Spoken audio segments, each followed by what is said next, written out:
jadi caranya kayak gini. Ini kalian gini dulu. Terus yang ini masukin ke sini. Mama, Baba, Baba.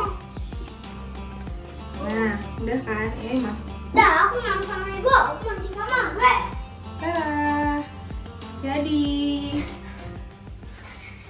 kalau emang ukuran orang brengsek itu adalah dandan dan Mama. berpakaian dengan baik seperti aku, ya udahlah, ya udah aku berarti orang brengsek, ya udah nggak apa-apa gitu loh.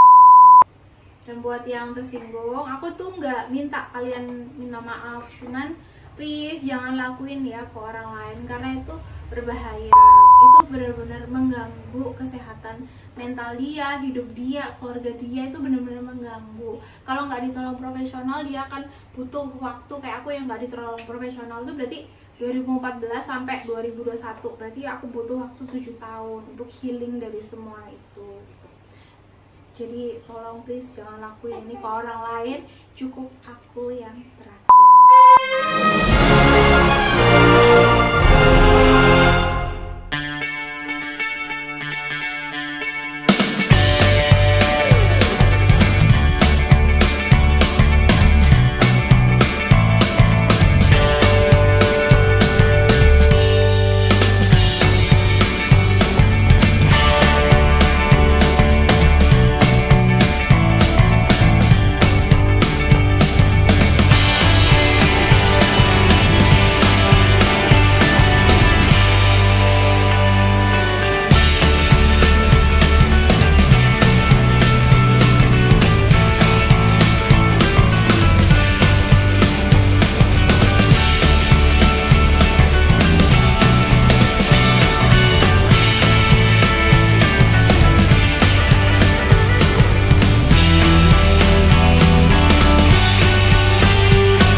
Hai, selamat pagi, ketemu lagi di channel aku. Hari ini H-2 Lebaran, jadi rencananya aku mau bikin kue nih, putri salju.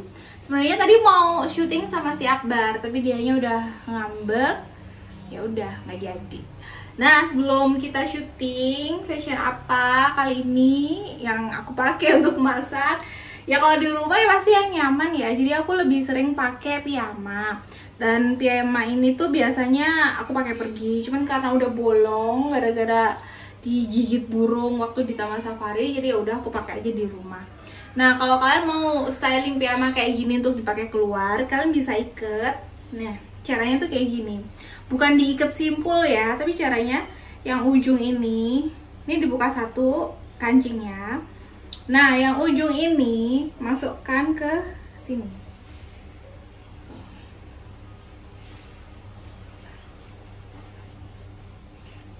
Terus yang ujung ini sama, masukkan ke lubang yang tadi juga. Tuh.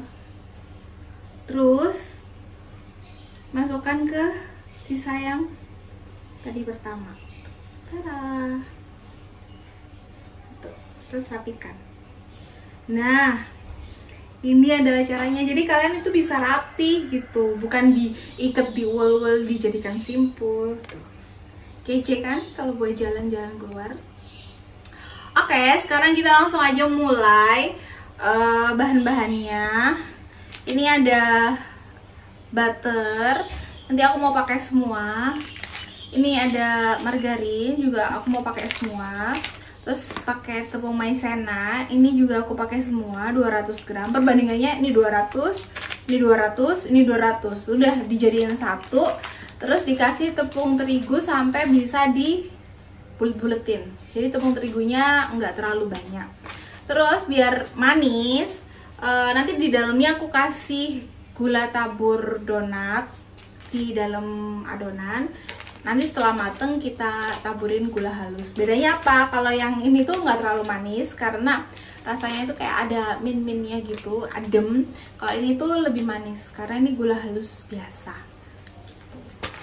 Oke, kita sambil masak dan kita sambil curhat ya tentang siapa sih aku itu.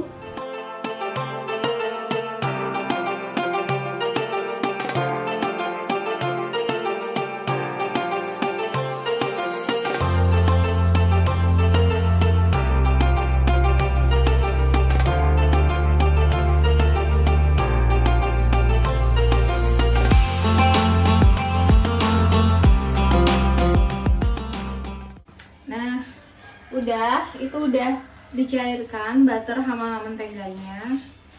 Terus aku masukkan maizenanya. Ini tuh resep dari dulu ya, dari dulu aku kecil itu aku makannya putri salju yang kayak gini resepnya. Jadi karena kita nggak mudik, kita bikin sendiri biar berasa lebaran waktu kecil gitu. Dan ini videonya nyambung sampai nanti lebaran. Nanti aku kasih tahu lebaran aku tuh kayak gimana sih. Terus habis itu gulanya ya dikira-kira aja. Sebenarnya nggak pakai gula itu juga nggak apa-apa. Cuma nanti cookiesnya kayak plain gitu loh. Aku pengen agak-agak manis. Jadi aku kasih gula dikit. Ya. Terus itu masukin deh butternya. Terus yang nanya, aku tuh siapa sih? Aku tuh sebenarnya aslinya tuh Malang, tapi sekarang stay di Cikarang karena ikut suami aku. Ya umur aku 30 tahun. Anak aku 2, yang satu udah gede ada di Bogor, yang satu lagi itu si Akbar yang suka ruwet itu. Dan maksud aku Q&A tentang aku karena nggak banyak yang tahu kalau aku itu pernah mengalami mental illness. Apa sih mental illness itu? Aku sambil aduk ya, sambil aku jelasin mental illness itu apa. Mental illness itu menurut alodokter.com adalah gangguan kesehatan mental yang mengacu pada berbagai kondisi yang mempengaruhi pikiran, perasaan, suasana hati, atau perilaku seseorang. Kondisi ini bisa terjadi hanya sesekali atau berlangsung dalam waktu lama. Ya, gitu. Terus, jenis-jenis mental illness-nya adalah 1. Gangguan kecemasan. Gangguan kecemasan ini adalah salah satu jenis mental illness yang umum terjadi. Biasanya penderitanya merasa takut atau terancam saat berhadapan dengan objek atau situasi tertentu. Ini sih aku sih bukan yang ini. Yang kedua adalah depresi. Depresi merupakan jenis mental illness yang sering terjadi. Depresi diklasifikasikan sebagai gangguan mood yang dapat menyebabkan gejala seperti perasaan sedih, kehilangan, atau kemarahan yang berlarut-larut. Dan ini adalah aku banget waktu itu. Terus yang ketiga adalah ADHD. ADHD ini Attention Deficit atau Hyperactivity Disorder. Adalah jenis mental illness yang paling banyak terjadi pada anak-anak dan bisa berlanjut hingga mereka dewasa. Orang dengan ADHD biasanya cenderung hiperaktif dan memiliki kesulitan dalam mempertahankan fokus pada suatu hal. Dan kalian tahu apa? Gara-gara aku yang mental illness, anakku jadi kena ADHD. Dan waktu itu sempet 2 tahun aku terapi ke kayak tumbuh kembang anak itu di salah satu rumah sakit di Bekasi Barat. Yang keempat adalah gangguan makan. Gangguan makan itu jenis mental illness yang berhubungan dengan konsumsi makanan. Terus yang kelima adalah gangguan stres pasca trauma. Ini adalah gangguan yang terjadi setelah seseorang mengalami peristiwa traumatis seperti pelecehan, perang, bencana alam, atau kecelakaan yang serius. Gangguan ini bisa membuat penderitanya terus merasa takut dan stres karena terbayang-bayang suatu peristiwa traumatis bahkan jauh setelah peristiwa tersebut berakhir. Dan ini adalah aku. Menurut aku waktu itu aku mengalami yang poin pelecehan gitu. Nanti aku jelaskan kenapa aku mengalami poin pelecehan itu. Terus yang keenam adalah skizofrenia. Adalah jenis mental illness yang terjadi saat penderitanya tidak mampu membedakan kenyataan dan pikirannya sendiri. Gangguan ini bisa menyebabkan penderita mengalami pemikiran yang tidak realistis, halusinasi, dan perubahan perilaku. Ini aku nggak termasuk itu. Jadi yang aku alami adalah depresi dan gangguan stres pasca trauma. Gejalanya apa sih? Gejalanya waktu itu sedih berkepanjangan. Iya, aku iya. Kesulitan untuk berpikir atau berkurangnya kemampuan untuk berkonsentrasi. Ini aku enggak, tapi ini yang dialami anakku gara-gara aku sakit itu. Dia jadi kena imbasnya karena kan aku ngalamin mental illness sejak aku hamil. Jadi sejak dia ada di dalam kandungan gitu. Terus ketakutan, kekhawatiran atau rasa bersalah yang berlebihan. Ini aku juga. Perubahan suasana hati yang ekstrim. Ini aku banget. Yang kadang suami itu juga aneh gitu loh. Aku tuh kadang nggak kenapa-napa terus tiba-tiba bisa marah gitu kalau dia salah ngomong atau apa gitu. Itu aku bisa kayak gitu. Terus menarikan diri dari lingkungan sosial. Ini ya, jadi aku memutuskan untuk pindah ke Cikarang. Terus lelah yang berkepanjangan. Ini enggak sih. Perubahan pola tidur, aku juga enggak. Ketidakmampuan dalam mengatasi masalah sehari-hari. Ini juga aku enggak. Kesulitan memahami situasi orang lain, mungkin iya. Perubahan besar dalam kebiasaan makan, aku enggak. Kecanduan alkohol atau obat terlarang, itu enggak. Kalau muncul pikiran bunuh diri itu harus yang gantung diri atau gimana sih? Kalau aku sih waktu itu kalau pas nyetir itu rasanya aku pengen itu nabrakin mobil ke pohon. Itu terus bunuh diri bukan sih? Ya ampun. Jadi ya itulah yang aku alami. Terus kalau selain gejala-gejala di atas, orang yang menderita mental illness juga merasakan gejala pada fisiknya seperti sakit perut, sakit punggung, atau sakit kepala. Gejala seperti ini disebut gejala psikosomatis gitu. Iya sih, iya. Waktu itu soalnya aku sering banget ke dokter, tapi keluhannya itu sebenarnya dokternya juga, ya kamu nggak kenapa-napa, paling juga. Nah, paling diagnosanya cuman gastroenteritis akut gitu. Atau tipes tapi gejala tipes. Pokoknya nggak terlalu penting gitu sebenarnya. Cuman itu kayaknya tuh aku sakit banget sampai waktu aku di Cikarang tuh aku 1 kali diopname gitu. Terus waktu aku setelah menikah itu aku juga 1 kali diopname gitu. Nah, ini sambil dimasukin ya tepung terigunya sampai bisa diuleni, sampai bisa dibulet-buletin. Kira-kira aja. Aku tuh masak itu dikira-kira, makanya kadang kalau bikin dessert atau kue itu suka nggak jadi karena kalau masakan gitu ya dikira-kira tuh nggak apa-apa, tapi kalau kue jangan sampai deh dikira-kira, pasti nanti ada aja yang bikin nggak jadi gitu. Tapi kalau ini sih nggak apa-apa, emang dikira-kira sampai bisa dipulung.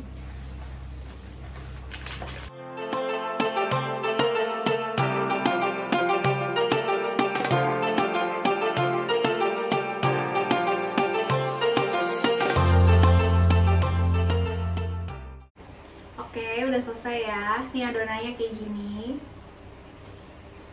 Udah bisa dibulet-buletin. Ini juga udah olesin mentega. Sekarang kita bulet-buletin sambil aku cerita aku tuh kayak gimana sih.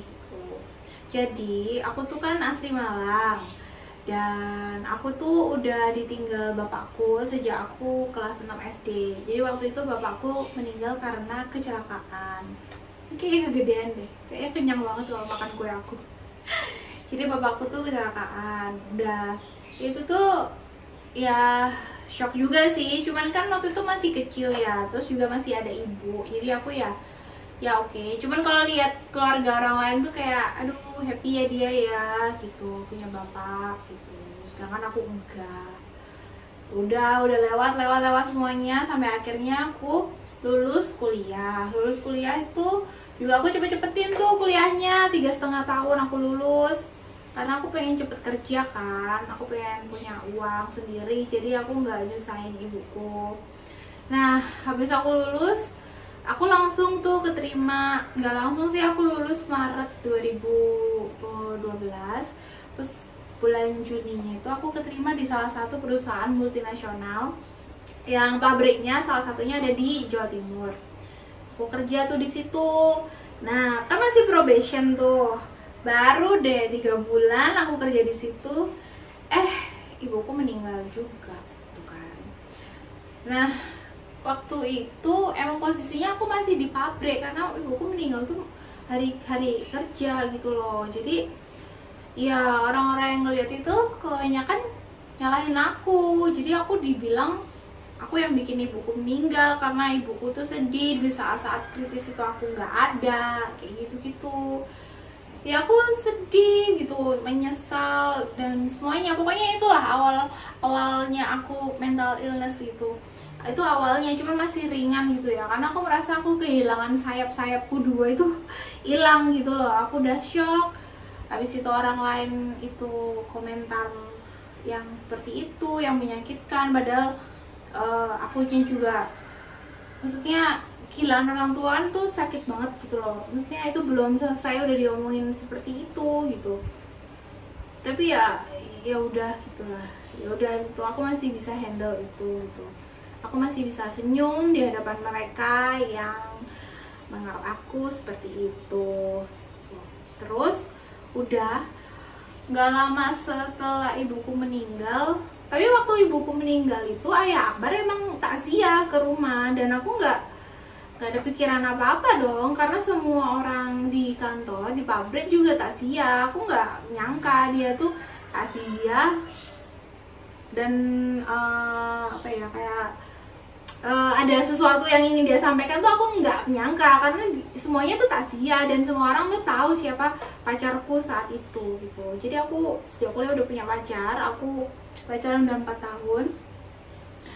Nah gak lama setelah ibuku meninggal itu, berapa bulan gitu, ayahnya Akbar itu tiba-tiba ngajak aku nikah. Nah kan aku bingung ya, udah jelas-jelas dia tuh udah tua, udah bapak-bapak, terus dia tuh ngajakin aku menikah dan posisinya tuh aku udah punya pacar gitu loh.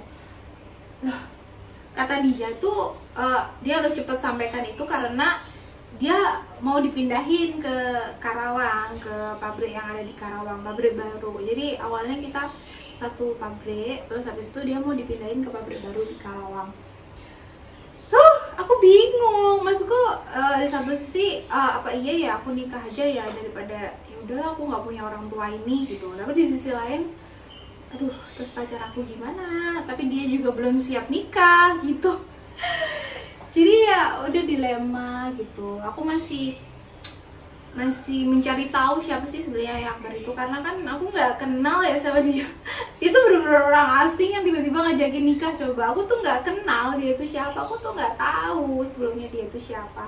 Apalagi dia gagal di pernikahan sebelumnya. Jelas lah aku takut kan, karena kan tips buat kalian ya, kalau ada laki-laki cowok bilang aku tuh pasti bakal berubah buat kamu, jangan percaya, orang tuh nggak bisa berubah. Makanya yang aku takutkan waktu itu adalah kenapa sih kok dia itu bisa gagal? Apa karena kesalahan dia? Apa karena dia selingkuh atau KDRT? Karena menurutku dalam rumah tangga selingkuh dan KDRT itu udah yang paling parah dan gak bisa ditoleransi ya. Dan kalau dia melakukan itu, dia melakukan kesalahan itu dan dia bilang dia berubah buat aku gak akan percaya. Aku sumpah aku gak akan percaya gitu. Aku gak akan percaya dia bakal berubah, karena aku yakin dia akan melakukan itu juga waktu dia sama aku gitu. Tapi kan aku butuh waktu ya untuk tahu dia itu siapa, aku harus tahu keluarganya. Nah itu belum selesai, udah ada berita-berita nggak jelas di pabrik sana kalau bilang aku tuh yang merusak rumah tangga suami aku sebelumnya. Coba. Dan disinilah pelecehan itu menurut aku terjadi. Karena aku merasa harga diriku tuh diinjak-injak gitu loh. Karena aku merasa aku nggak seperti itu sama sekali gitu. Aku nggak merasa melakukan itu gitu. Waktu itu marah sih. Cuman aku keselnya tuh campur-campur gitu loh, marah, sedih, kesel. Cuman aku nggak bisa bales gitu karena aku juga nggak punya bukti. Aku tuh bingung lah pokoknya waktu itu ya. Aku juga masih mendalami ini tuh orang serius apa enggak, apa emang bener dia yang salah dalam perpisahan itu. Kan aku masih harus tahu dia, harus tahu keluarga besarnya kayak gitu kan. Terus ya udah waktu terus berjalan, terus akhirnya ya udah aku mantep untuk menikah sama dia. Aku bilang ke pacarku kalau ya udahlah mending kamu cari yang lain gitu, karena kayaknya ya udah aku mau nikah gitu sama orang lain. Terus ya udah itu di tengah-tengah persiapan pernikahanku ya banyak lah drama-drama yang ada ya, yang dibilang aku udah nikah siri lah, dibilang aku udah udah hamil duluan lah, dibilang aku tuh pasti cuman mau harta dia doang lah, karena kan dia udah tua, udah jauh umurnya dari aku. Sedangkan gaya aku waktu itu, aku suka emang fashion. Semua teman-temanku tahu aku tuh fashion dan dandan banget. Nah gara-gara itu tuh aku jadi shock gitu loh. Aku akhirnya berusaha menjadi orang lain yang bukan aku gitu. Terus habis itu mereka juga bilang gimana harmonisnya keluarga suamiku sebelumnya. Terus habis itu kelebihan istri sebelumnya yang aku nggak punya gitu. Yang aku tuh waktu itu beneran nggak bisa ngomong apa lah, aku cuma diem gitu. Tapi ternyata itu bikin mental illnessku tuh tambah parah gitu loh, tambah parah. Terus ya tetap berlangsung, pernikahan tetap berlangsung gitu. Tapi aku memutuskan untuk ikut pindah ke Karawang gitu. Padahal sebenarnya aku tuh pengen berkarir, aku tuh nggak pengen gitu jadi ibu rumah tangga itu. Sebenarnya tuh nggak ada di pikiran aku gitu. Aku pengen berkarir gitu. Di umur 25 aku punya uang 100 juta, di umur 26 aku punya mobil, terus di umur 27 atau 28 itu aku bisa punya rumah atau apartemen sendiri. Jadi aku mungkin ya baru menikah di umur 30 tahun gitu mungkin yang aku siap. Tapi itu kan cuma rencana aku ya, ternyata rencana Tuhan tuh berbeda gitu lah. Aku menikah di usia aku yang ke 24 dan ternyata sebenarnya aku nggak siap gitu. Apalagi banyak hujatan kayak gitu yang nggak ada yang nolong aku, karena semua orang ngejudge aku kan waktu itu. Aku juga bingung mau cerita itu ke siapa, karena aku takut nanti mau cerita orangnya ngejudge duluan kayak gitu. Udah akhirnya aku menikah, ternyata ya dalam pernikahan itu tuh kebawa gitu loh, mental illnessku itu kebawa gitu, karena nggak ditolong, karena nggak di terapi lebih lanjut gitu loh, nggak ada pengawasan profesional kayak gitu. Aku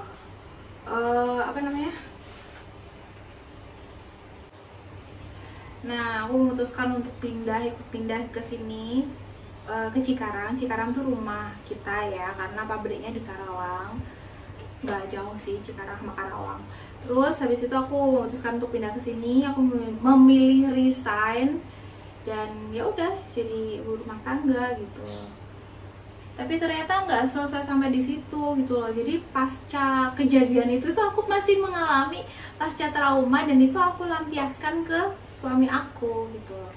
Jadi kalau ada yang omongan dia yang ini gitu ya, yang nggak sesuai gitu, itu aku langsung marah gitu. Kayak aku langsung keinget gitu loh, gara-gara kamu itu aku jadi kayak gini gitu loh, suka kayak gitu, suka kenapa sih aku nggak bisa bahagia kayak yang lain gitu. Harusnya kan waktu orang nikah kan harusnya titik bahagia dia, kenapa waktu aku nikah sama kamu itu tuh benar-benar jadi titik terendah aku, kayak aku bilang kayak gitu.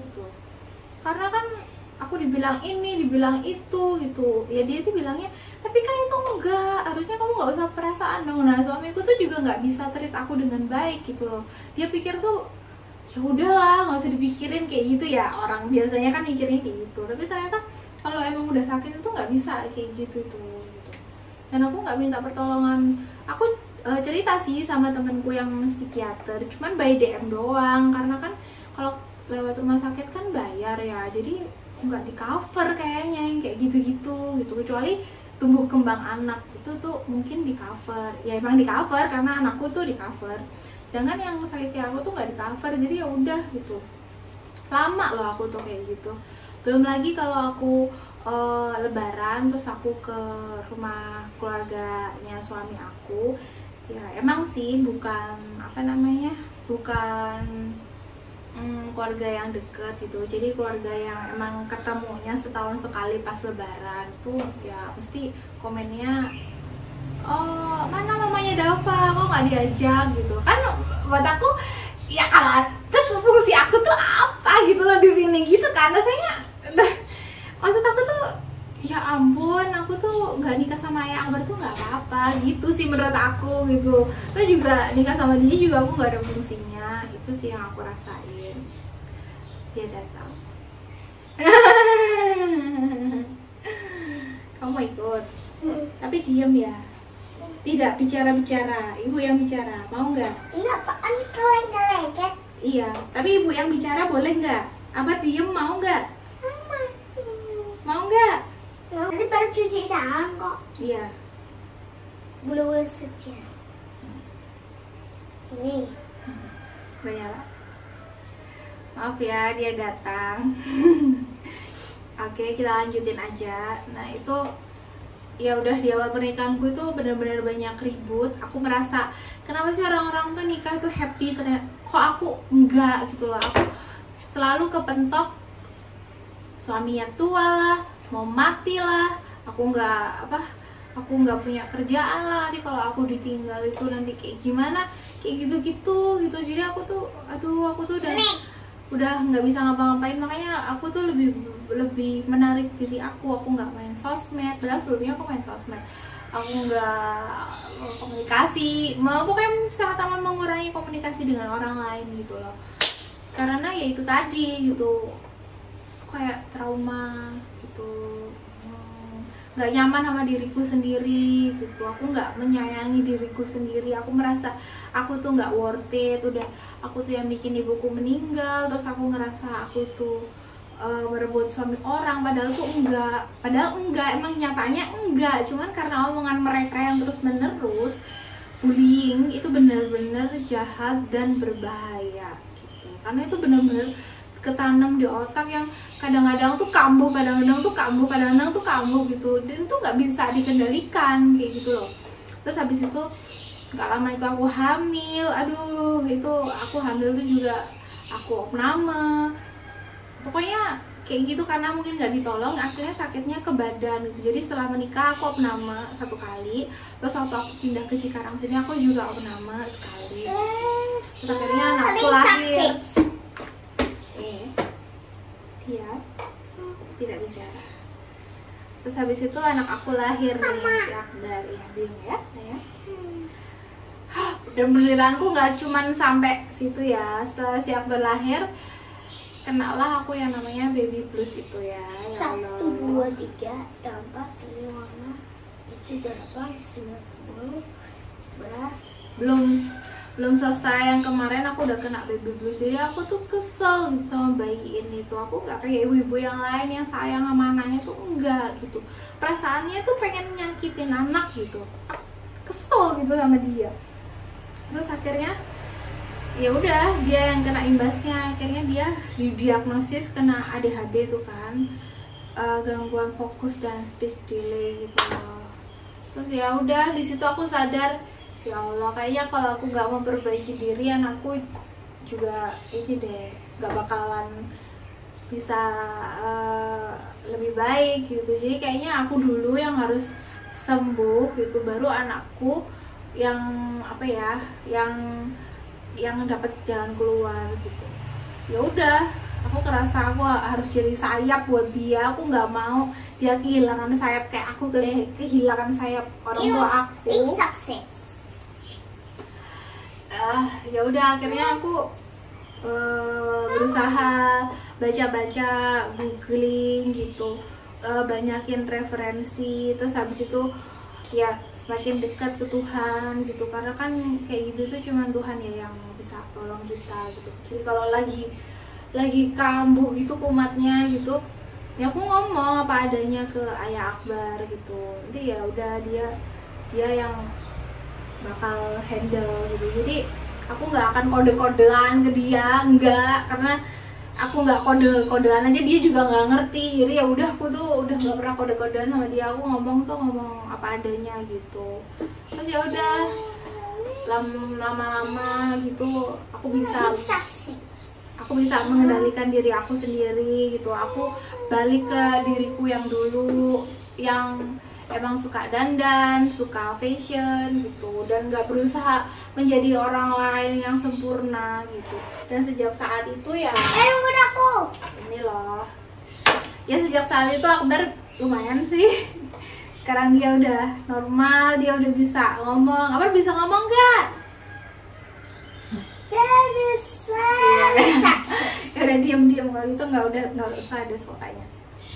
Ya dia baik-baik aja gitu. Waktu aku mulai sembuh dari mental healthku, dia juga ternyata bukan, karena kan awalnya tuh kayak autis gitu loh, ternyata enggak, dia cuma butuh ibunya yang happy, bukan ibunya dia yang sempurna, enggak, dia cuma butuh ibu yang happy. Dan ya udah, makanya aku nge-YouTube itu ya karena ya udah, emang aku aslinya kayak gini gitu loh. Awalnya kemarin emang pingin travel, cuman aku ngerasa emang kayak ada yang kurang gitu loh, apa ya, itu kayak nggak ada unsur akunya gitu. Makanya terus aku, oh ya udahlah fashion aja gitu, karena emang dari dulu aku suka fashion. Aku inget banget gimana aku berkali-kali berulang-ulang nonton film yang Devil Wears Prada itu, atau nonton yang Confession of Shopaholic itu aku nonton sama teman-teman aku kuliah itu. Makanya mereka tahu banget, kok kamu jadi nggak dandan, kok kamu jadi nggak gini gitu. Ya karena itu tadi, aku berusaha menjadi orang lain yang bukan aku gitu, dan aku berusaha jadi sempurna, padahal harusnya itu enggak. Atau juga sekarang aku ngerasanya, ya kalau emang ukuran orang brengsek itu adalah dandan dan berpakaian dengan baik seperti aku, ya udahlah, ya udah aku berarti orang brengsek, ya udah nggak apa-apa gitu loh. Ya aku ya sekarang menikmati hari-hari aku Kecil. Jadi karena aku harus aku harus kuat gitu loh buat anakku, karena ternyata itu berpengaruh banget. Kalau ibunya nggak happy, nggak bahagia, itu anaknya tuh kena juga gitu loh. Buktinya waktu aku ada di dalam tahap mental illness, dia juga kena gitu loh, karena aku kan kenanya itu sejak dia ada di kandungan. Jadi di video ini, kalau ada pihak-pihak yang merasa tersinggung, ya alhamdulillah, karena berarti kalian punya hati gitu. Aku juga nggak pingin gitu loh kalian minta maaf ke aku tuh, enggak. Cuman kalian harus tahu aja kalau bullying kayak gitu-gitu itu bahaya gitu. Waktu sembuhnya itu kalau nggak ditolong sama profesional tuh bisa bahaya. Aku ngalamin ini dari Jatuh. Udah. Aku ngalamin ini tuh dari 2014 sampai sekarang tahun 2021. Jadi aku butuh waktu 7 tahun untuk healing, untuk menerima dan menyayangi diriku apa adanya gitu loh. Walaupun orang lain nggak sayang sama kita, nggak suka sama gaya kita gitu. Karena emang kan ya kita kan nggak bisa maksa orang suka terus sama kita gitu. Tapi ya dampaknya ya itu tadi. Akbar, jangan bersuara dulu. Dampaknya ya itu tadi, aku mungkin agak menarik ya dari lingkungan sosial. Jadi kalau ada orang baru gitu yang mau deket sama aku akhirnya baik gak sih dia gitu. Padahal dulu aku nggak pernah punya pikiran kayak gitu. Dulu tuh aku orangnya mungkin sedikit naif, jadi aku pikir semua orang tuh baik, karena aku juga nggak ada pikiran berbuat jahat ke orang tuh, nggak ada gitu loh. Tapi setelah aku diginiin tuh aku kayak takut deh, dia baik nggak sih gitu. Karena ya itu tadi, aku baru tahu kalau nggak semua orang tuh baik gitu, dan nggak semua orang tuh suka sama kita. Itu makanya yang bikin aku tuh lebih hati-hati. Awas. Dan buat yang tersinggung, aku tuh nggak minta kalian minta maaf, cuman please jangan lakuin ya ke orang lain, karena itu berbahaya. Itu benar-benar mengganggu kesehatan mental dia, hidup dia, keluarga dia, itu benar-benar mengganggu. Kalau nggak ditolong profesional, dia akan butuh waktu. Kayak aku yang nggak ditolong profesional itu berarti 2014 sampai 2021, berarti aku butuh waktu 7 tahun untuk healing dari semua itu gitu. Jadi tolong please jangan lakuin ini ke orang lain, cukup aku yang terakhir. Oke. Sekarang kita bikin kue. Ya, bikin kue. Bismillahirrahmanirrahim. Amin.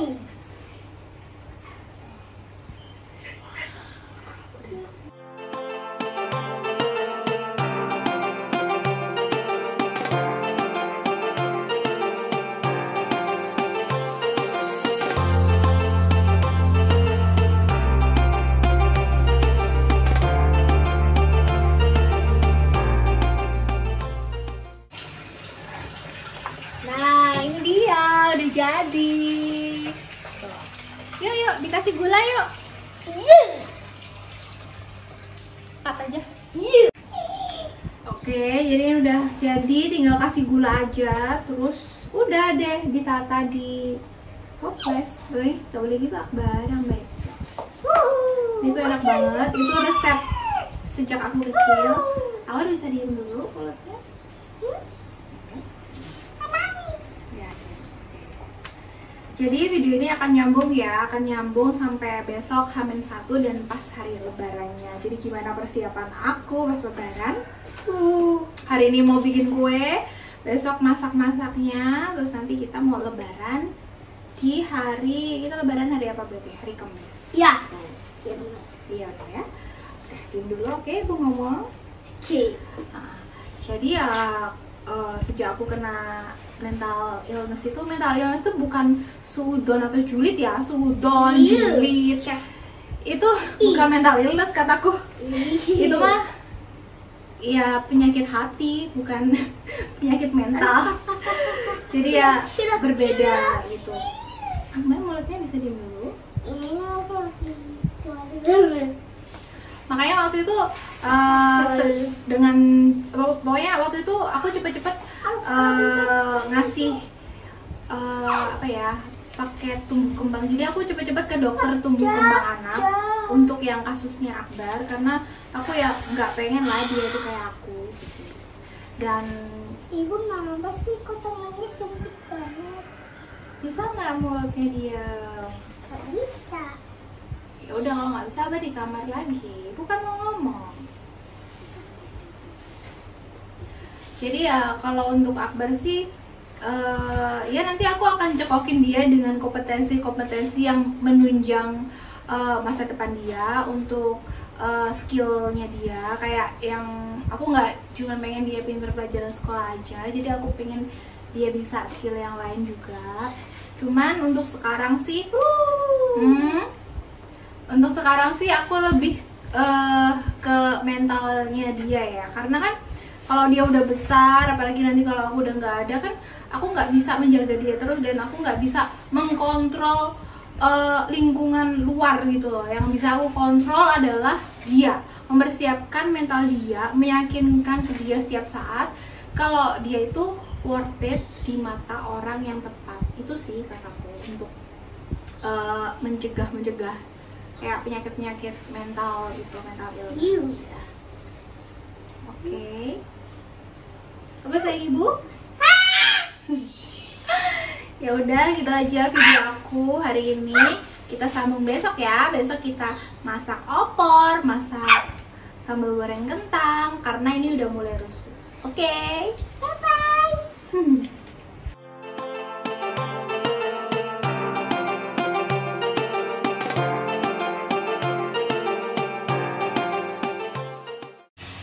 Ya, tadi udah jadi, opornya udah jadi. Terus tadi bumbu dagingnya udah dimasukin, soalnya aku mau bikin sate komo. Sate komo itu masakan khas Jawa Timur gitu. Jadi sate daging udah dibumbuin gitu, nanti tinggal dibakar doang. Sebenarnya aku nggak suka masak ya, tapi berhubung kemarin kena mental illness terus berusaha jadi perfect, akhirnya positifnya aku jadi bisa masak, dan rasa masakan aku enak. Padahal aku nggak suka masak sebenarnya.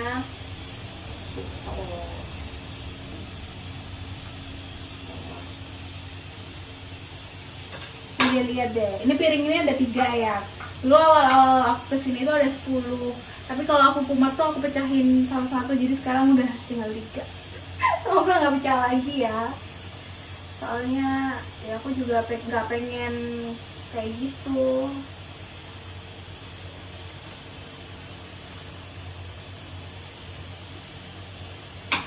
Besok udah lebaran, nggak berasa banget ya 30 hari. Semoga lebaran ini juga jadi berkah buat kalian, kayak jadi berkah buat aku. Soalnya Ramadan kali ini, lebaran kali ini aku baru bisa cerita setelah 7 tahun berlalu. Aku baru bisa cerita, aku bisa healing, aku bisa menerima. Terus habis itu ya aku jadi the best version of me, aku jadi versi terbaik dari diriku sendiri. Jadi aku ya kembali ke asal aku gitu. Aku nggak takut, nggak malu lagi untuk mengakui aku tuh kayak gimana, aku tuh siapa. Aku nggak perlu jadi sempurna gitu, yang penting anak-anak aku bahagia gitu. Masak ya, soalnya besok mau dandan doang, dia tinggal diangetin.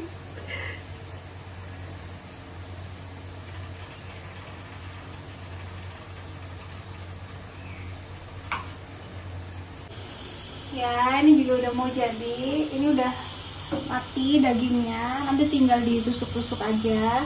Kalau ini saya crash check, tinggal ditunggu mendidih, terus nanti ditambah nih kreceknya sama sate. Enak banget. Ya udah, gitu dulu aja. Ini udah mau maghrib, Silya mau buka puasa, aku pun juga. Jadi sampai ketemu besok di hari Lebaran. Dah.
Selamat pagi. Ini udah Lebaran. Kita tadi udah sholat Id, terus sekarang mau makan. Sini. Ayo liatin aku masak apa. Kemarin tuh udah lihat ya aku masak apa. Ini jajannya. Ini yang putri salju kemarin dibikin, kacang. Ini sih cake biasa dikasih orang lah. Dah. Dari itu minumannya belum ditata. Ini makanannya. Ini makanannya juga belum ditata. Nanti dimasukin ke sini, belum ditata aja. Tuh belum ditata. Tinggal nanti ditaruh di situ.